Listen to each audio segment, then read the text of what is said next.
கண்டிப்பா. இப்ப நம்ம வீட்ல இருக்கிற ஒரு நபர், யாரோ ஒரு நபர், நம்மளுடைய நெருங்கிய நபர், ஏதோ ஒரு ஹெல்த் இஷ்யூ ஆயிருச்சுன்னா, அவர நீங்க பார்த்துக்கிட்டு இருப்பீங்களா? ஹாஸ்பிட்டல்ல கொண்டு போய் ட்ரீட்மெண்ட் பண்ணுவீங்களா?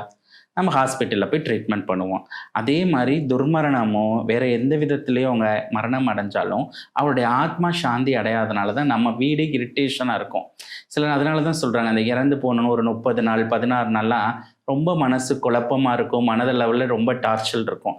இந்த மாரி நெகட்டிவ் வைப்ரேஷன் ஆகும். அப்ப நம்மளுக்கு ஒரு கட்டாயம் அவங்க துர்மரணத்தில இறந்தாலோ, இல்ல இயற்கை மரணத்தில இறந்தாலோ, அவங்களுடைய ஆத்மாவ சாந்திப்படுத்துறது கட்டாயம். ஏன்னா, நம்மளுடைய உறவு. அவங்களுடைய நம்ம மகளா இருப்போம், இல்ல நம்மளுடைய தங்கையா இருப்போம், அக்காவா இருப்போம். ஏதோ ஒரு ரிலேஷன்ஷிப்ல இருப்போம். இது நம்மளுடைய ரெஸ்பான்சிபிலிட்டி ஆகுது.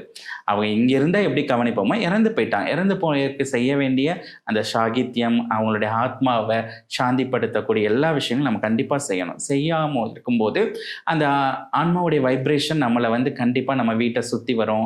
அவங்களுடைய வைப்க்குள்ள, ஆரோக்குள்ள நம்ம போகும்போது, நம்மளுக்கு எல்லாமே நெகட்டிவா யோசிக்க முடியும். ஒரு இரிட்டேஷனான ஒரு சூழ்நிலையில நம்ம வாழக்கூடிய ஒரு சந்தர்ப்பம் வரும்.